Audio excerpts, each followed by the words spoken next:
Covid के मामलों में रिकॉर्ड तेजी आई है। कोविड संक्रमण तेजी से फैलने के चलते चीन के कई शहरों में लॉकडाउन और अन्य पाबंदियां लागू हैं, लेकिन अब लोग इन पाबंदियों के खिलाफ चीन के कई शहरों में प्रदर्शन कर रहे हैं।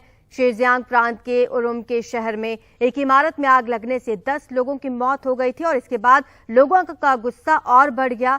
कहा यह जा रहा है कि इमारत से लोग इसलिए बाहर नहीं निकल पाए क्योंकि कोविड की पाबंदियों के कारण इमारत से निकलने पर रोक लगाई गई थी। अब लोग कोविड की पाबंदियों को लेकर चीन के राष्ट्रपति के इस्तीफे की मांग कर रहे हैं।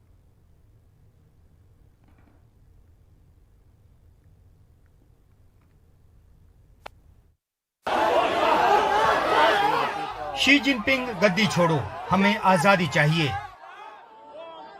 इस तरह के नारे लगाते चीन के लोग।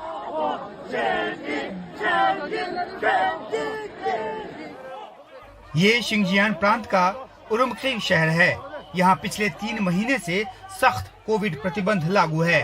इससे परेशान होकर लोग शी जिनपिंग सरकार को हटाने की मांग कर रहे हैं। प्रदर्शनकारी आंखों पर मास्क लगाकर और हाथों में सादा कागज पकड़कर भी प्रदर्शन कर रहे हैं और प्रदर्शन का ये तरीका इस विरोध का प्रतीक बनता जा रहा है। उरुमकी शहर में 25 नवंबर को एक रिहायशी इमारत की 15वीं से 17वीं मंजिल तक आग लग गई। धुएं का गुबार 21वीं मंजिल तक फैल गया। इस आग की वजह से 10 लोगों की मौत हो गई। लोगों का कहना है कि कोविड प्रतिबंधों की वजह से इमारत से लोग निकल नहीं पाए। इलाके में ऐसी नाकेबंदी की गई है कि उन तक कोई मदद नहीं पहुंच पाई। उइगर के लोगों को चीनी सरकार हमेशा किसी न किसी रूप में प्रताड़ित करती है। इस बार भी उइगर के लोगों को लॉकडाउन लगाकर घरों में रहने को मजबूर किया गया। आग लगने पर उन तक मदद भी नहीं पहुंच सकी। मैं अपनी आंटी की मौत के लिए चीन सरकार से सवाल पूछता रहूंगा। चीनी राष्ट्रपति शी जिनपिंग ने देश में जीरो कोविड नीति लागू कर रखा है। कोविड महामारी की रोकथाम के लिए व्यापक टीकाकरण जैसे उपायों की बजाय चीनी सरकार का पूरा जोर सख्त लॉकडाउन पर है। इसके खिलाफ प्रदर्शन जोर पकड़ता जा रहा है।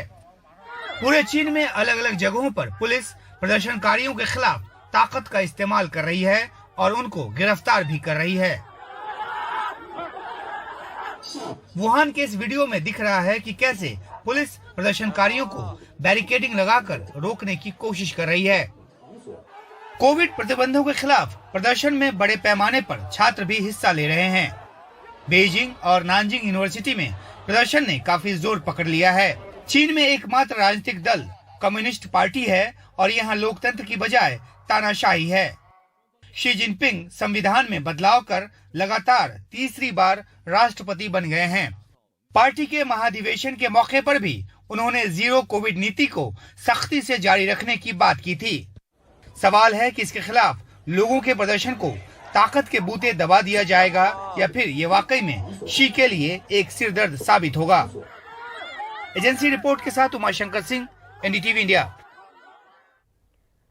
हमारे सीनियर एडिटर उमाशंकर सिंह ज्यादा जानकारी देंगे। उमाशंकर, जिस तरह से चीन में लगातार एक तो कोरोना के मामले बढ़ रहे हैं, दूसरी तरफ लॉकडाउन को लेकर लोगों का प्रदर्शन बढ़ रहा है, चीन सरकार के सामने इस वक्त चुनौतियां बहुत हैं।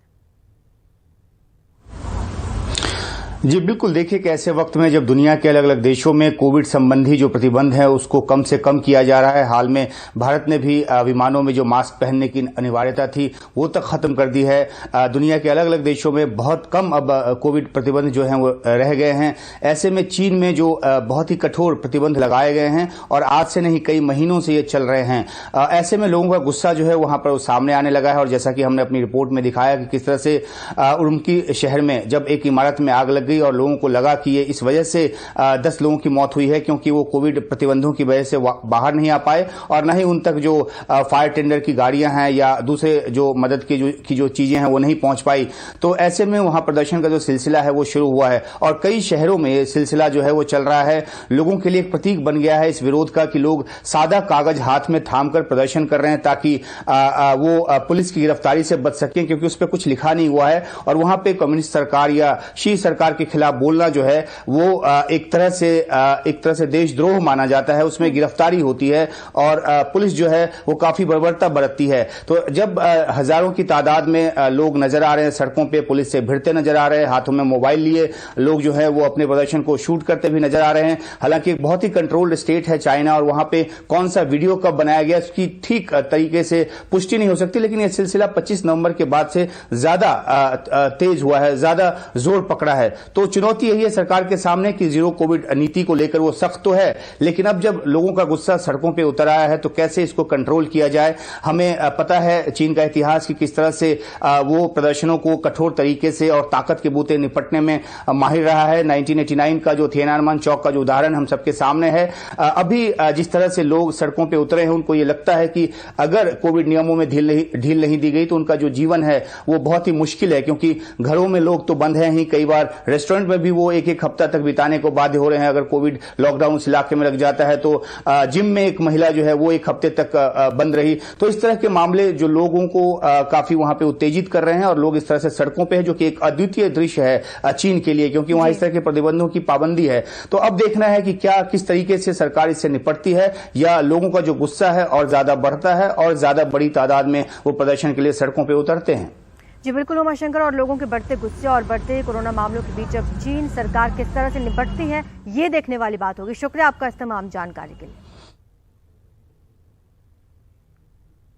और यहां पर रुकते हैं छोटे से ब्रेक के लिए, जल्द हाजिर होंगे।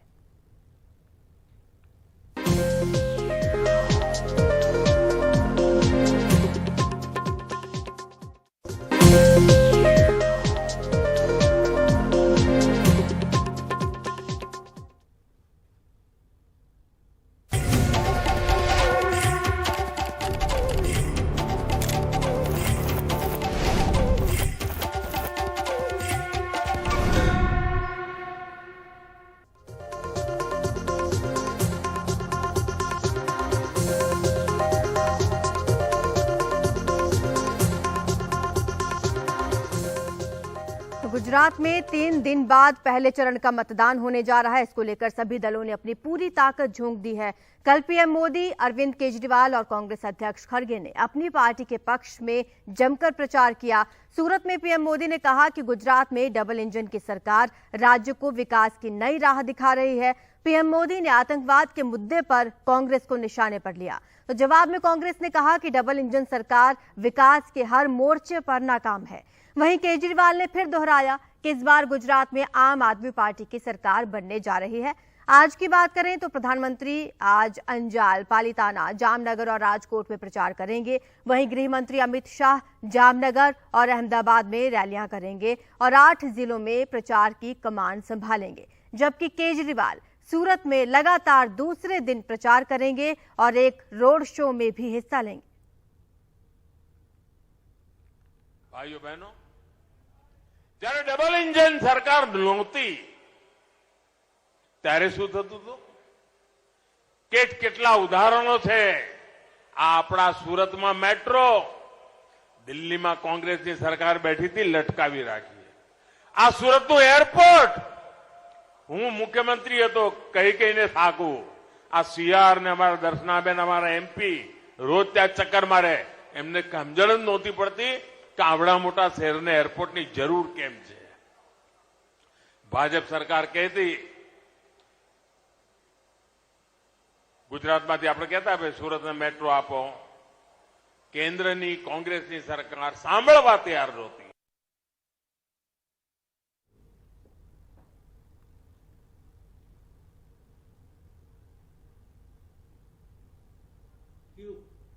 उधर कांग्रेस अध्यक्ष मल्लिकार्जुन खड़गे भी कांग्रेस के चुनाव प्रचार के लिए गुजरात में हैं। गुजरात के नर्मदा जिले के डेडिया पास में एक सभा को संबोधित करते हुए खड़गे ने कहा कि डबल इंजन की सरकार गुजरात के विकास में नाकाम रही है। हमेशा डबल इंजन सरकार की बात करते हैं यहाँ, वो भी प्रधानमंत्री जी।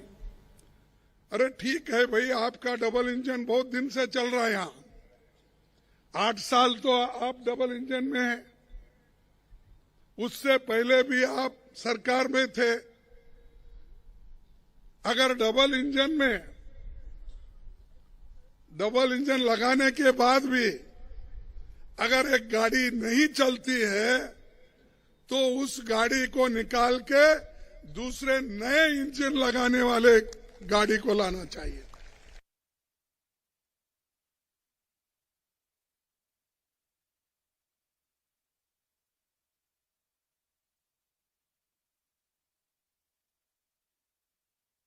का एक अनोखा गांव जिसमें किसी भी सियासी पार्टी के नेता को चुनाव प्रचार के लिए आने की इजाजत नहीं है, लेकिन गांव का कोई मतदाता अगर मतदान नहीं करता तो इस पर भी 51 रुपए का जुर्माना लगाया जाएगा। नमस्कार। गुजरात चुनाव कवर करते करते और गुजरात के लोगों का मूड समझते समझते मैं आ गया हूं एक ऐसे गांव में जहां पर नेताओं की एंट्री ही वर्जित है, यानी कि नेता लोग यहां पर आकर चुनाव प्रचार कर ही नहीं सकते, मना किया हुआ है इनके लिए। गुजरात के राजकोट से करीब 20 किलोमीटर दूर है ये गांव, राज समढियाला गांव। देखिए यहाँ पे लिखा भी हुआ है, श्री राज समढियाला ग्राम पंचायत आपनु हार्दिक स्वागत करे छे, यानी कि जो ग्राम पंचायत आपकी हार्दिक स्वागत कर रही है। आइए आपको इस गांव की यात्रा कराता हूं, क्योंकि केवल यही कारण नहीं है जो मैं इस गांव में आपको लेके आया हूं कि यहाँ पर पॉलिटिकल पार्टियों का प्रवेश वर्जित है, बल्कि और बहुत से इस गांव के अपने नियम कायदे हैं जिसकी वजह से ये गांव एक आदर्श गांव के तौर पर स्थापित हुआ है। इस गांव में देखिए एंट्री जब कर रहे हैं तो गांव जैसी फीलिंग नहीं आ रही है। आदर्श गांव है तो शायद उसका एक ये संकेत होता हो। गांव में बड़ के पेड़ के नीचे इस तरह से बैठकर चौपाल जमाने का मजा ही कुछ और है। इस आदर्श गांव में अब मैं हूं तो यहाँ पर गांव के लोगों की चौपाल जम गई है। यहाँ से इनके गांव के बारे में जानते हैं। गांव के सरपंच हैं मेरे साथ में, हरदेव सिंह जडेजा जी। पहले तो ये बताइए कि पॉलिटिकल पार्टियों का आपने बैन क्यों कर रखा है गांव में आने से? मतलब ये प्रचार कर नहीं सकते, और कब से है ये सिस्टम आपका? ये हमारी शुरुआत 1983 से हुई है। अच्छा। जब मैं पहली दफ़ा सरपंच बना तब हमने पूरे गांव को इकट्ठा किया था और सोचा था कि अगर गांव को एक रखना है, एकजुट रखना है, तो क्या क्या करना चाहिए। तो उसमें जो आप बोर्ड में रूल्स एंड रेगुलेशन देख, तब से ये रूल्स चल रहे हैं। उसमें एक पार्ट ये था कि अगर गांव में जो पॉलिटिकल पार्टी का अगर प्रवेश होगा तो हर एक पॉलिटिकल पार्टी अपने एजेंडा के लिए आएगी। और गांव में दलाल पैदा हो गए तो पैसा कोई 5,000, 10,000, 20,000, कुछ को लाख रुपए दे के गाँव का डिवीजन हो सकता है। अच्छा। तो हमारे गाँव का डिवीजन न होने के लिए हमने तब से तय किया, पूरे गाँव के तय किया कि अब से अब की बार कोई भी पॉलिटिकल पार्टी को हम उसके एजेंडा को प्रोपेगेट करने के लिए आने नहीं देंगे। तब से शुरू है। मतलब ऐसा कुछ हुआ था क्या? मतलब आपको लगा कि गांव बट रहा है, या क्योंकि ये हम अनुभव से हम कह रहे हैं। जो गांव में पॉलिटिकल पार्टी की एंट्री होती है तो उसका पॉलिटिकल पॉल्यूशन गांव में आता है। तो वो पूरी फैमिली को बेर बिखेर कर देते, पूरी सोसाइटी को बिगाड़ देते, गांव की हारमोनी बिगाड़ देते, गांव की अखंडितता को बिगाड़ देते। हमें ये नहीं होना है। एक और इसमें बात लिखी है आपने कि जहां आप ये कह रहे हैं कि पॉलिटिकल पार्टियों का आना मना है, वहीं अगर कोई वोट नहीं डालेगा तो 51 रुपए का जुर्माना है। अगर वो ज्यादातर लोग आइडल होते हैं गांव में तो ऐसा है कि छोड़ो ने किसको वोट देना है, ऐसा नहीं है। क्योंकि दरेक की वो ड्यूटी होती है कि एवरीबॉडी हैज टू वोट। ज्यादातर जो आइडल पड़े रहते हैं लेकिन वोट नहीं करते, इसलिए हमने ऐसा देखा था 50, 45, 50, 60% में रुक जाता था। अच्छा। फिर हमने ऐसा strictly everybody has to vote. फिर वोट क्यों करेंगे? ऐसे अवेयरनेस प्रोग्राम चलेंगे फिर भी 20% लोग ऐसे होते हैं नहीं आएंगे। अच्छा। इसलिए हमने फाइन रखा, if you will not cast your vote you will fine 51 rupees. ये नॉमिनल है, लेकिन एक सोशली है। अगर किसी को फलाना को फाइन हो गया तो सोशली उसको डिस्कशन होगा, उसने वोट नहीं दिया उसका फाइन हुआ। तो कितना परसेंट वोटिंग परसेंटेज कितना रहता है? एवरेज 96%। अच्छा, कब से लोग जो हैं लाइन पर आ गए? बिल्कुल सिंस 1983। बहुत बढ़िया बात आपने बताई। थोड़ा सा और लोगों से बात कर लूँ। आप नाम बताइए भाई साहब। ये जयेश। क्या करते हैं आप? जी मैं कंस्ट्रक्शन का करता हूँ। कंस्ट्रक्शन का। तो इसी गांव के हैं हमेशा से ही? यही ठीक है। तो ये किस तरह से इन नियमों को मतलब आप लोगों ने स्वीकार किया, या कभी सोचा कि ऐसा कैसे हो सकता है, हम पे थोपा जा रहा है? नहीं, ऐसे थोपने की कोई बात नहीं। जैसे हमारे हरदेव सिंह जी ने बताया 83 से ये सब लागू हो गया है। सब अपने आप अवेयरनेस के हिसाब से सब अपने आप लेते गए कर रहे हैं। जी। अच्छा, आपका क्या नाम है जी? मेरा नाम है चिराग लिम्बा से। आप भी हमेशा से ही रहने? हाँ, ये मतलब बोर्न एंड ब्रॉट अप यहीं पे हूँ। अच्छा। आना जाना लगा रहता है। हाँ, वो तो ठीक है, मतलब जड़े हैं अभी भी यहीं पे है। ठीक है। इसमें एक बात मैं देख रहा था कि बिना यहाँ पे बताए हुए अगर आप पुलिस में चले गए तो 500 रुपए का जुर्माना वो है। तो पहले से है ना, तभी से चोरी कम हो गई ना हमारे यहाँ। अच्छा। हाँ, वो जब हम छोटे थे तब यहीं पे चोरों को पकड़ते थे, फिर पुलिस को सौंप देते थे। वो तो पहले से है, मतलब समझ लीजिए ना ऑलमोस्ट 1990 से।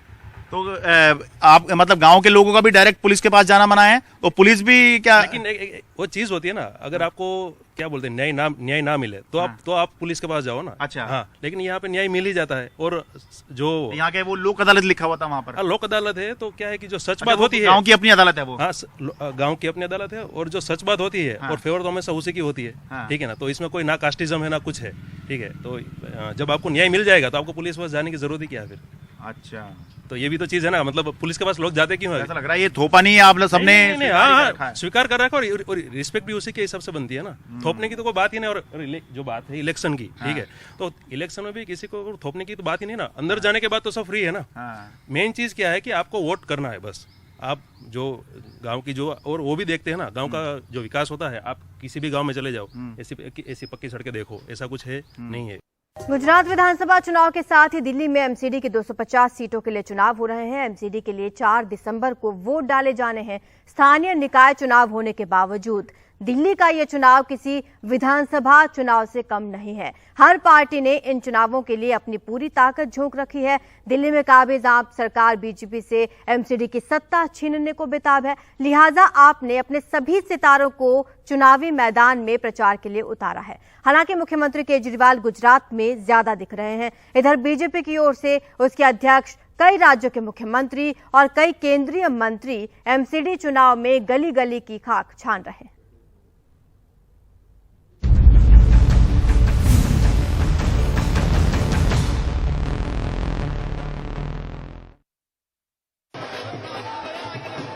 लगातार रोड शो, जनसभाएं और गली गली उतरे स्टार प्रचारक। दिल्ली के स्थानीय निकाय चुनाव में बीजेपी ने अपने राष्ट्रीय सितारों को चारों ओर उतार दिया है। 15 साल से एमसीडी की सत्ता बीजेपी के हाथ में है। इस बार 3 एमसीडी को मिलाकर 1 कर दिया गया है। सत्ता विरोधी लहर की आशंका में बीजेपी ने प्रचार के लिए तमाम केंद्रीय मंत्रियों और राज्यों के मुख्यमंत्रियों को घर घर तक पहुंचा दिया है। We take elections seriously. हमारे सभी बड़े नेता प्रचार करने के लिए आगे आ रहे हैं, क्योंकि हमारे लिए चुनाव गंभीर मुद्दा है। हमें किसी बात का डर नहीं है। हमारे लिए केवल जीत ही लक्ष्य नहीं है, बल्कि हम ज्यादा समझदारी भरी राजनीति करना चाहते हैं। Consequently, create a politically mature narrative. MCD चुनाव ऐसे समय हो रहे हैं जब गुजरात में भी विधानसभा चुनाव है। दिल्ली के मुख्यमंत्री अरविंद केजरीवाल गुजरात में ज्यादा व्यस्त हैं, लिहाजा दिल्ली में वो उतना ध्यान नहीं दे पा रहे हैं। इसके बावजूद बीजेपी को चुनौती देने में कोई कसर नहीं छोड़ रहे हैं। उन्होंने स्थानीय मुद्दों के आधार पर दिल्ली की बेहतरी की 10 गारंटियां जारी की हैं। मेरा ये कहना है, एमसीडी का चुनाव अब बड़ा क्लियर होता जा रहा है। भाजपा के 10 वीडियो बनाम केजरीवाल के 10 काम। जनता को तय करना है कि वो उनको भाजपा के 10 वीडियो चाहिए या केजरीवाल के 10 काम चाहिए, केजरीवाल के 10 गारंटी चाहिए। दिल्ली के दंगल में कांग्रेस भी है, लेकिन उसके प्रचार में वो गर्मजोशी नहीं दिख रही जो कभी दिखा करती थी। एमसीडी की लड़ाई में इस बार जो मुद्दा सबसे ज्यादा उभर कर आया है, वो दिल्ली में कचरे के बड़े होते पहाड़ों और गटर के खुले ढक्कनों का है। प्रचार चल रहा है। आप ये श्रीनिवासपुरी के रहने वाले हैं? ये आप ही बताइए कि यहाँ पे लोग जो कच्चे मकानों में रह रहे हैं, उनके लिए पक्का मकान बीजेपी भी प्रॉमिस कर रही है, आम आदमी पार्टी भी कह रही है, लेकिन आपने पहले भी ये फॉर्म भरे होंगे, तो पक्का मकान ही सबसे बड़ा मुद्दा है यहाँ के लोगों के रहने वालों का। गरीब आदमी को, झुग्गी झोपड़ी वाले को मकान मिल जाए और क्या चाहिए। और बच्चे कच्चे सब यहीं पढ़ रहे हैं, ये टूट जाए तो कल को कहाँ जाएंगे हम लोग? हम तो रोड पर आ जाएंगे। हमारे कामकाज यहीं है, छोटे छोटे बच्चे यहीं पढ़ रहे हैं। इसलिए तो अगर हमें तो जो भी हमारे ये करेगा, हमारी सुविधा करेगा, हमारे लिए तो वो बेस्ट है। तो आप ये बताइए कि अब चुनाव चल रहा है, प्रचार दोनों पार्टियां कर रही हैं, आप जो यहाँ पे लोग रह रहे हैं उनके क्या मसले हैं? What are the issues that you people are facing? साफ सफाई, मैं आप सबसे केवल इतनी बात कहती हूँ, पोल्यूशन का इशू आ रहा है दिल्ली में बहुत, आप सबके बीच में उस पर बहुत फोकस है। और दोबारा छोटे मोटे मसले हैं जो रोज अपना रिपोर्ट कार्ड लेकर के आई हूँ। ड्रेन्स। मैं आपसे पूछती हूँ, तो ये इश्यूज, बाहर की जो रोड कंडीशन है वो बहुत खराब है, ट्रैफिक का कोई सिस्टम नहीं है, जो फ्लाईओवर बने हुए हैं वो ऑड कंडीशन क्रिएट कर रहे हैं, तो यहाँ पे एक्सीडेंट होते हैं। हर हफ्ते आपको एक बड़ा एक्सीडेंट सुनने को मिल जाएगा। 4 दिसंबर एक भारतीय जनता पार्टी के लिए नेशनल प्रेस्टीज बैटल भी अब बन गया है, क्योंकि बड़े बड़े नेशनल फंक्शन कि जब ध्यान में लाया गया ट्रेल पर तो उतर उसके है। याद बाद रखिए कि आज मेरी वैसी भी कोशिश में यहाँ पर 100 मेरे सीटों इंटेंशंस में में कोई उन्होंने कमी आई। अलायंस आपने अनाउंस जब करी मुझे है और याद 100 सीटों किया, पर वो लड़ रहे हैं, तो वो भी जब कहीं ना भी कहीं डेंट कर बुलाया सकते गया, हैं चाहे वो आप कल्चरल और प्रोग्राम्स कांग्रेस में हो के या फिर प्रोस्पेक्ट्स डेवलपमेंट जो में कि नेशनल कॉलोनी के कैपिटल में। प्रोग्राम में। हालांकि यहाँ के लोगों के मसले जो है वो आपको ध्यान है राजधानी में कूड़े की समस्या, कि आप लोग मंदिर के और साथ प्रदूषण। नई दिल्ली में हॉल कैमरा बनवाना सहयोगी चाहते पवन थे। के मुझे साथ वेदांत बताने TV मैं इंडिया। बिल्कुल नहीं बता। दिल्ली नगर निगम चुनाव में अब असदुद्दीन ओवैसी की एआईएमआईएम भी उतर आई है। ओवैसी की पार्टी से 15 उम्मीदवार मुस्लिम बहुल वार्डों से चुनावी मैदान में हैं। एआईएमआईएम ने एमसीडी चुनाव के लिए दलित नेता चंद्रशेखर आजाद की आजाद समाज पार्टी के साथ गठबंधन किया है। असदुद्दीन ओवैसी ने कल 6 जनसभाओं को संबोधित किया। उनके निशाने पर मुख्य तौर पर केजरीवाल रहे। रवीश रंजन शुक्ला की रिपोर्ट देखिए।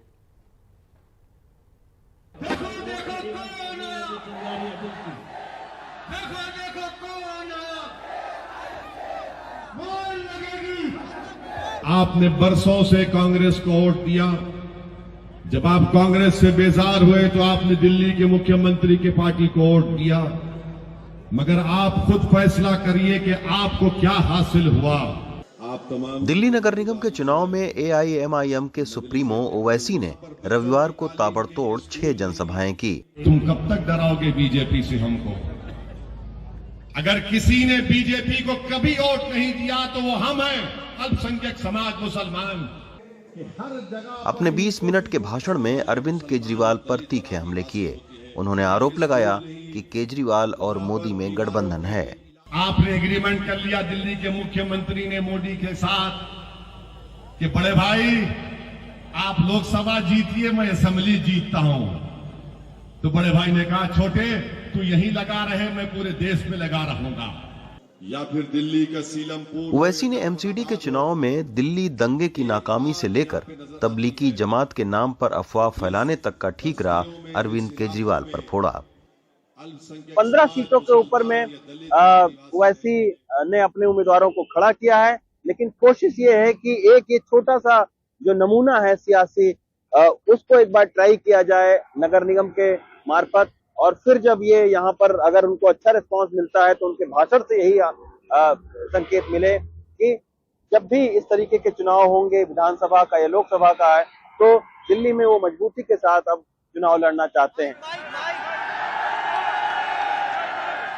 ओवैसी अपने भाषणों के जरिए दिल्ली के 12 से 15% मुस्लिम मतदाताओं को लुभाने में जुटे हैं।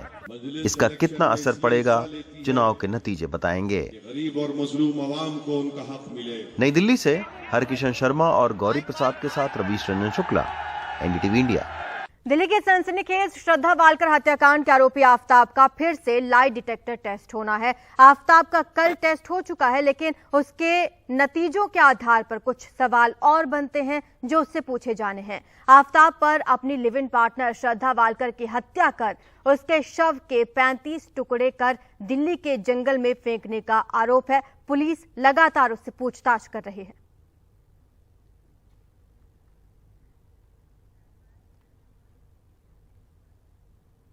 खबर दिल्ली एयरपोर्ट से, जहां पर कस्टम विभाग ने करीब 95 लाख रुपए का सोना बरामद किया है। साथ ही 2 आरोपियों अमित भंडारी और श्याम सुंदर चुगानी को गिरफ्तार किया है।